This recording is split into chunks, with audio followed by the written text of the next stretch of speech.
Family, can we just take a moment and breathe? Because I know you didn't come into this room today by accident.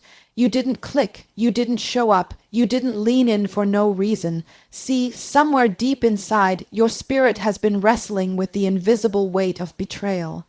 The quiet ache of being dismissed, discarded, disrespected by someone who never had the courage to confess what they were really feeling, so instead, they made you feel like you were too much or not enough. But I came to tell you today, not as someone standing above you, but as someone who has sat where you sit, that God is about to uncover some truths that will set your soul free. We're going to talk today about what narcissists secretly feel after they hurt you. Oh, they'll never say it. Their pride won't let it pass their lips. But baby, their spirit is not untouched. And here's the real revelation. You don't need their apology to heal. You don't need their confession to be whole. You just need the truth. And God is getting ready to hand you truth so clear, so liberating. You'll wonder why you ever doubted who you were in the first place. Now, if you're ready for that freedom, I need you to lean in, because we're about to go there. Narcissists feel deep shame masked by arrogance. This is one of the most misunderstood elements of their psyche, because what they present to the world appears to be the exact opposite. On the surface, they seem confident, self-assured, untouchable even. They walk into rooms with a posture that says they own the space and speak in tones that suggest they have it all figured out. But if you peel back the layers, what you will find is not true self-esteem, but an elaborate defense system built to conceal profound internal shame. Shame that took root long before you ever met them, often from unresolved wounds, childhood neglect, rejection, or moments in their development where they felt powerless, unseen, or unworthy. Their arrogance isn't simply pride, it's armor. It is the carefully curated image they project to shield the fragile sense of self that lies underneath. A narcissist's core self is unstable and brittle, and they are terrified that if someone looks too closely, they will see the emptiness or inadequacy they feel about themselves. This shame sits so uncomfortably within them that their entire life becomes a performance to prove, mostly to themselves, that they are worthy, superior, or exceptional. The paradox is that even while they hurt others, they are running from their own sense of inferiority. When they mistreat you, belittle you, gaslight you, or discard you, they are projecting their own buried shame outward, trying to place the emotional burden onto someone else so they don't have to hold it themselves. They hurt you not just because they want to inflict pain, but because your vulnerability, authenticity, or emotional honesty inadvertently reminds them of what they lack. Seeing you open, hearted, and genuine magnifies the emptiness they've tried to suppress. Instead of leaning into healing, which would require vulnerability they cannot risk, they choose to attack or devalue you. It's easier for them to reduce you than to confront their own inadequacies. And the kicker is, they know deep down, even in moments they'll never verbalize, that they are operating from brokenness. They are aware at a subconscious level of their mask and their dysfunction. This awareness fuels even more shame, and the cycle intensifies. When a narcissist hurts you in the quiet moments after the argument, after the discard, after the silent treatment, that shame bubbles up.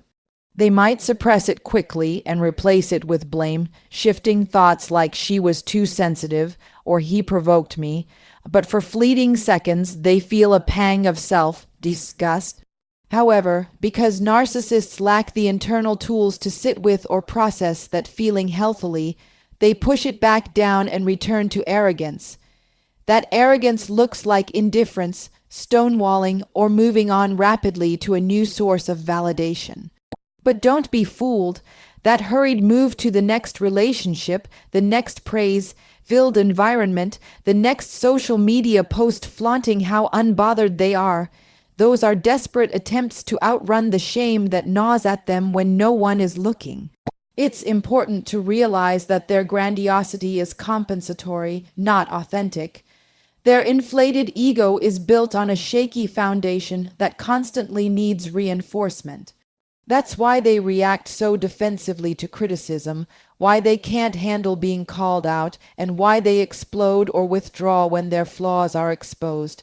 Any crack in their facade is too threatening because it risks unearthing the very shame they've dedicated their lives to suppressing.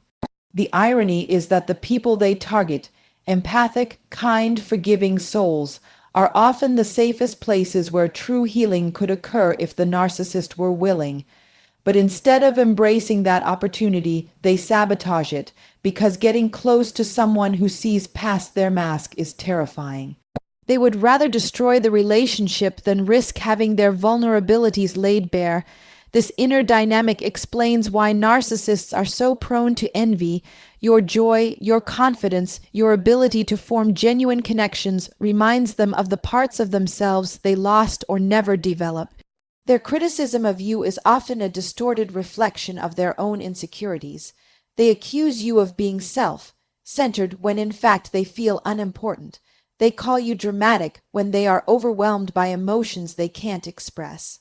They diminish your achievements because your success highlights their sense of inadequacy. And even as they tear you down, they are secretly measuring themselves against you and coming up short. That realization, however fleeting or buried, is excruciating to their ego, so they double down on arrogance to compensate.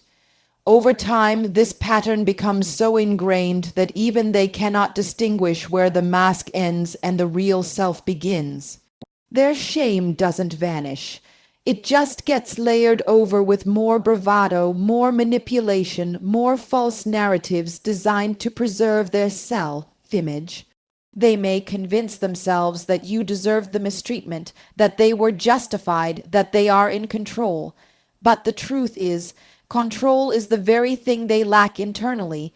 They are controlled by fear of exposure, fear of inferiority, and fear of rejection.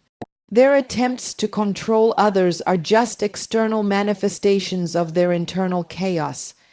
When you step back and see this, not through the lens of pain but with clarity, you begin to understand that their behavior was never a reflection of your worth.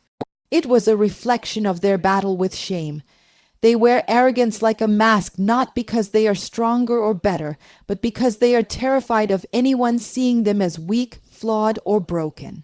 And the tragedy is, they have built such high walls that even they cannot easily climb over them to access their own healing.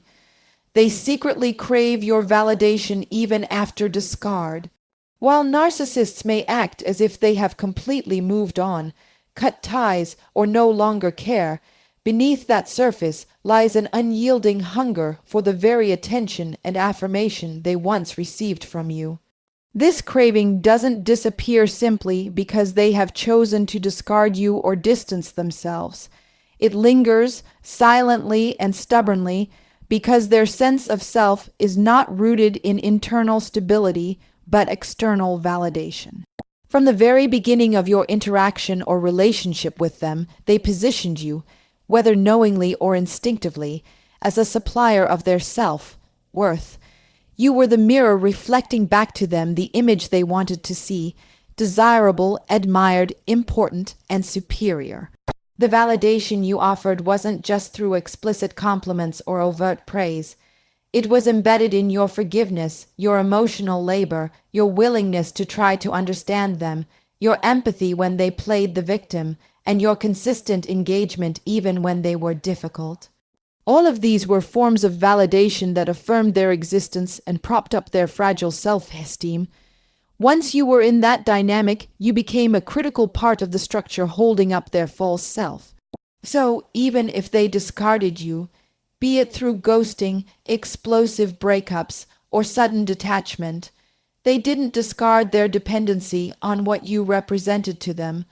When a narcissist walks away or cuts you off, they often do so with a facade of grandiosity or indifference. They might flaunt a new relationship, amplify how happy and successful they are, or appear unbothered in every way possible, but these theatrics are carefully orchestrated to provoke a response. Even in discard, they want you watching, reacting, hurting. Your emotional reaction validates that they still matter to you. If you grieve publicly, reach out, ask questions, or attempt reconciliation, it feeds the narrative that they are powerful and significant. Your longing or confusion becomes evidence that they had a profound effect and that their absence creates a void. This is why many narcissists employ tactics like triangulation, flaunting new partners or friendships not just for personal enjoyment but to spark jealousy and maintain control over your emotions. They are trying to sustain a source of validation indirectly when they no longer have direct access. Even if you go no contact, they often check in covertly. They might stalk your social media under fake accounts, ask mutual friends about you, or subtly reappear through random texts just to gauge where you stand emotionally. If they learn that you are moving on or indifferent, it destabilizes them. It triggers feelings of insignificance that they've worked hard to avoid. They don't necessarily want reconciliation out of love or remorse. They want re-entry into the space where your attention once affirmed their importance. This is why many narcissists will hoover, resurfacing with apologies, charm, or nostalgia, not to rebuild something healthy, but to regain access to that validation pipeline. Their craving is also apparent in their obsession with their image. Even after discard, they want you to view them as thriving, desired, and irreplaceable.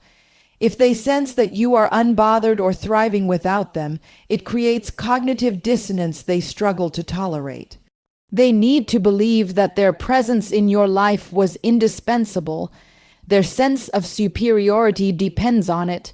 This is why they will often rewrite the narrative post, discard, painting themselves as the victim or the one who had no choice but to leave.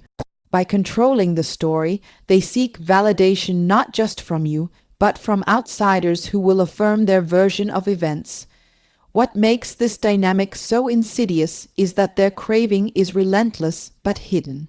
They cannot openly admit to themselves or others that they are dependent on external validation, as doing so would expose the vulnerability they are desperate to conceal. Instead, they frame their need as entitlement. They convince themselves that admiration, loyalty, and attention are things they naturally deserve. So when they don't receive them, it feels less like a simple absence and more like an injustice. Your detachment becomes an offense, your boundaries an insult, your silence a wound to their ego. That internal narrative drives them to continue monitoring, provoking, or sabotaging, often long after the visible relationship has ended. This need for validation also explains why narcissists often recycle old relationships. They might reach out to former partners, distant friends, or past colleagues just to reignite old sources of attention. They keep emotional doors cracked open so they can revisit those wells when newer sources run dry. You may have experienced this if they suddenly messaged you months or even years after the breakup, acting as though no time had passed. These encounters are not accidental or sentimental. They are strategic attempts to refill their depleted sense of worth. They are counting on the fact that your empathy, nostalgia, or unresolved feelings will make you susceptible to re-engagement. The contradiction lies in how they simultaneously devalue and crave you. They discard because they feel you no longer offer the same euphoric validation as before. Maybe you saw through their facade, challenged them, or set boundaries, but they crave because no one supplied validation exactly the way you did. Your understanding, patience, and emotional availability are difficult to replicate, especially because they often attract partners who mirror their dysfunction. When new sources fail to offer the same quality of attention, their mind drifts back to you, not necessarily with affection, but with a desire to reclaim the affirmation they lost. This craving is rooted in their inability to self-validate. Unlike emotionally healthy individuals who can draw self-worth from internal values, growth, and self-awareness, narcissists depend on reflections from others to stabilize their identity. Without consistent validation, they feel hollow, aimless, and irrelevant. This is an excruciating sensation for them because it brushes against their core shame and inadequacy. Thus, their entire life becomes a series of pursuits for validation through relationships, achievements, status, or social recognition. Each discard is not an act of true closure, but a temporary maneuver in a larger pattern of validation, seeking behaviors. Understanding this helps clarify why their discard wasn't about your inadequacy. It wasn't because you weren't enough, but because they exhausted what they could extract from you and believed they could find a fresher, easier source elsewhere. When that fails or diminishes, they often circle back, not because of love, but because of depletion. Your previous supply becomes appealing again when contrasted with emptiness or rejection elsewhere. Their hidden craving for your validation outlasts the discard because their need isn't situational, it's systemic, ingrained in how they navigate the world. Your indifference triggers their hidden insecurity. Narcissists operate from a deep, seated fear of irrelevance. For them, being invisible or unimportant is intolerable because their entire sense of identity hinges on external validation and control over how others perceive them. When you stop reacting, when you go silent, when you disengage emotionally, it confronts them with the exact reality they are desperate to avoid, that they no longer have power over you. This absence of response does more than bruise their ego. It destabilizes the very foundation of the inflated self-image they have constructed. To a narcissist, indifference feels like erasure, and erasure feels like annihilation. They spend much of their relational lives crafting situations where they stay at the center of attention, whether through charm, manipulation, provocation, or even conflict. Positive or negative, the focus needs to be on them because that focus feeds their fragile sense of superiority and existence. When you withdraw that attention, it forces them into a space where they must confront their own insignificance, something they have spent their entire life avoiding. That confrontation triggers profound insecurity that they will never voice out loud. Instead of admitting that your indifference has rattled them, they will often mask it with feigned disinterest, scorn, or dismissiveness, acting as though your absence is inconsequential. Yet beneath that veneer, turmoil brews. One of the main reasons indifference cuts so deeply is that narcissists are hypersensitive to rejection and abandonment, no matter how much they pretend otherwise. Their arrogance and bravado are, at their core, defense mechanisms designed to shield themselves from the pain of not being wanted, needed, or admired. When you show indifference, whether through not responding to their messages, not reacting to their provocations, or not showing curiosity about their lives, it triggers an old wound of abandonment that dates back to earlier, often formative experiences of neglect, invalidation, or emotional absence. This resurfacing of deep, seated insecurity makes them feel powerless, and narcissists cannot tolerate feeling powerless. Their reaction to indifference often manifests in ways that might confuse or even amuse you once you understand what's happening beneath the surface. They might suddenly try to reinsert themselves into your life through casual texts, chance encounters, or indirect contact via mutual friends. These overtures are not genuine attempts at reconnection, but tests to see if they still command your attention. If you respond, even negatively, they receive reassurance that they still matter to you. If you maintain indifference, it escalates their internal panic. They may resort to posting on social media with exaggerated displays of happiness, success, or desirability, hoping to catch your eye and elicit a reaction. These acts are not signs of moving on, but signals of insecurity, a desperate attempt to confirm they have not faded from your consciousness. The irony is that narcissists are drawn to emotionally strong individuals because that strength offers the validation and admiration they crave. Yet when those same strong individuals demonstrate indifference, it is perceived as a direct threat to the narcissist's fabricated self-image. Your lack of interest invalidates the narrative they've spun about their superiority and desirability. It tells a story they don't want to hear, that they are not as significant or impactful as they convince themselves. Your detachment becomes a mirror reflecting back their vulnerability, and instead of facing it, they react with a mixture of rage, envy, and desperation, masked as aloofness or indifference of their own. This is why many narcissists engage in what's called hoovering. After sensing your indifference, the hoover is not always dramatic. It can be subtle, like a benign just thinking of you a message or a seemingly accidental interaction. It is a ploy to break your wall of indifference and reestablish a line of emotional control.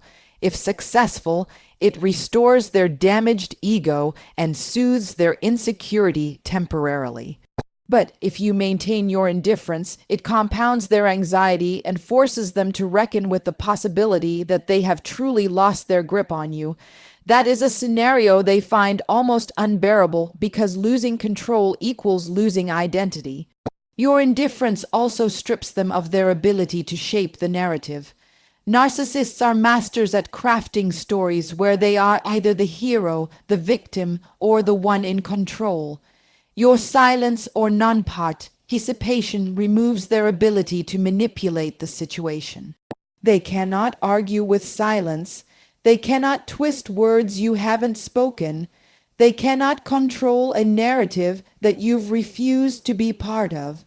That loss of narrative control is disorienting and destabilizing because so much of their confidence is tied to their ability to orchestrate others' perceptions. Without your participation, they are left alone with their insecurities, which they have little capacity to process or soothe independently. Additionally, your indifference invalidates their strategy of using emotional chaos to maintain attachment. Narcissists thrive in environments where there is emotional confusion, fighting, crying, begging, or long discussions that circle around without resolution. All of these interactions provide emotional energy they can feed on. When you step away and provide none of that, it deprives them of the fuel they need to feel significant. It's not just about losing your affection. It's about losing the dynamic where they are central, where you are emotionally activated because of them. Indifference neutralizes the emotional high they get from conflict and connection alike. Your lack of reaction also challenges their internalized belief that they are irreplaceable or unforgettable. They often operate under the assumption that no one will ever walk away from them without regret. Your indifference dismantles that illusion. It confronts them with the reality that they are not as extraordinary as they believe themselves to be. The realization that you can live, thrive, and find peace without them contradicts the fantasy that others revolve around them indefinitely. This contradiction ignites insecurity because it hints at something even scarier, that maybe, just maybe, others have seen through their facade and judged them unworthy of engagement. That awareness is corrosive to their inflated ego. Even in social settings where it appears they have moved on or replaced you, they often remain acutely aware of whether you are still watching, still affected, still thinking about them. When you demonstrate that you are not, it diminishes the satisfaction they derive from their new sources of validation.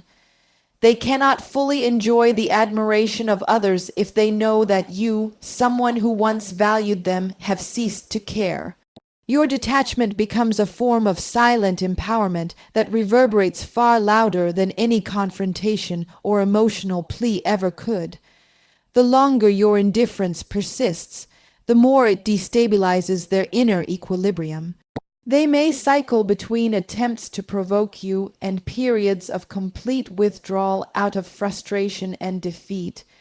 Their internal dialogue is often plagued with questions like why you are not responding, why you don't seem affected, and what they did to lose such control. Those unspoken questions amplify their sense of inadequacy. Since they lack the emotional maturity to reflect introspectively, they often externalize this discomfort by smearing you, projecting blame or seeking validation from others to counteract their feelings of worthlessness. They fear exposure more than they fear losing you. To understand this, you have to grasp how deeply narcissists are invested in maintaining their carefully constructed image. This image is not just a mask they wear casually. It is their armor, their identity, and their shield against the unbearable vulnerability of being seen for who they truly are. Exposure in the narcissist's world is not just about secrets being revealed. It is about the collapse of the false self they have meticulously built to survive. This false self is a grandiose, exaggerated version of who they want to be perceived as: confident, successful, desirable, superior, in control. Underneath that facade lies a fragile, insecure, often wounded core that they have spent their entire lives hiding, not just from the world but from themselves. The idea that someone could strip away that mask and reveal their true self to others is terrifying for a narcissist. They fear it more than losing relationships, because relationships, while useful for validation, are replaceable. Their image, however, is the foundation upon which they have built their entire sense of worth. If that crumbles, they are left exposed, raw, and unprotected. That is why they will go to extreme lengths to preserve their reputation, to control narratives, and to silence or discredit anyone who comes too close to unveiling the truth about their behavior or character. They understand, even if subconsciously, that exposure means vulnerability, and vulnerability means powerlessness, a state they cannot tolerate. When they hurt you and sense that you have the capacity to articulate what really happened, to tell others about their manipulation, deceit, or abuse, they experience a surge of panic masked as rage or indifference. They will gaslight you, not only to distort your perception, but to confuse you enough that you question your reality and become less likely to speak up. They smear your character behind your back, portraying you as unstable, vindictive, or untrustworthy, so that if you ever try to expose them, others will doubt your credibility. This preemptive character assassination is a defense mechanism to protect their image at all costs. They will fabricate stories, twist facts, and present themselves as the calm, rational party who had to endure your supposed dysfunction. This fear of exposure explains why narcissists often work hard to isolate their targets. If they can cut you off from your support system, undermine your relationships with friends, family, or colleagues, they minimize the chances of you having allies who would support you in speaking your truth. Isolation reduces the risk of exposure. It also leaves you more dependent on them, which allows them to maintain control more easily. If you start reconnecting with others or rebuilding your confidence, they sense the threat of exposure growing, and their tactics to regain control intensify.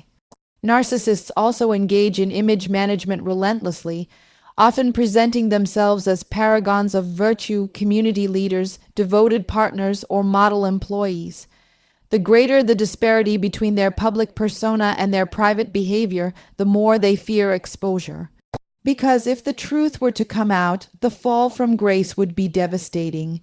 Their social capital, their sources of validation, and their sense of superiority are all tied to how others perceive them.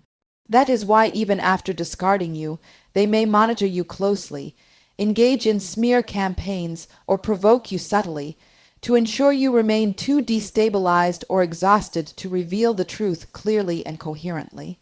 Their fear of exposure isn't just about what others will think, it's also about how they will have to face themselves. Narcissists work hard to avoid introspection because looking inward means confronting feelings of inadequacy, shame, and self-loathing they have buried deep. If someone exposes their lies, manipulations, or abuse, it forces them to briefly glimpse their own reflection unfiltered by their illusions. That glimpse is intolerable. Rather than facing it, they double down on denial, blame, and projection. They would rather destroy relationships, reputations, and even their own lives than sit in the discomfort of being fully seen. Even when you walk away quietly and choose not to expose them publicly, your mere ability to move on with clarity and strength represents a form of exposure. It silently communicates that you have seen through them and chosen not to tolerate their behavior. That alone is threatening because it disrupts the narrative they tell themselves and others about being in control or being the one who discarded you. Your growth, healing, and truthfulness, whether spoken aloud or lived out in your actions, shine a light on the darkness they have tried so hard to keep hidden. Light is what narcissists fear most when it comes to their inner world. This is why they often react so aggressively when confronted with facts, accountability, or clear boundaries. Exposure is not just about secrets being spilled. It is about them losing control over how they are perceived and ultimately over how they perceive themselves. They will rewrite history, minimize their actions, accuse you of being dramatic, or even act as though they have no recollection of events that were clearly damaging.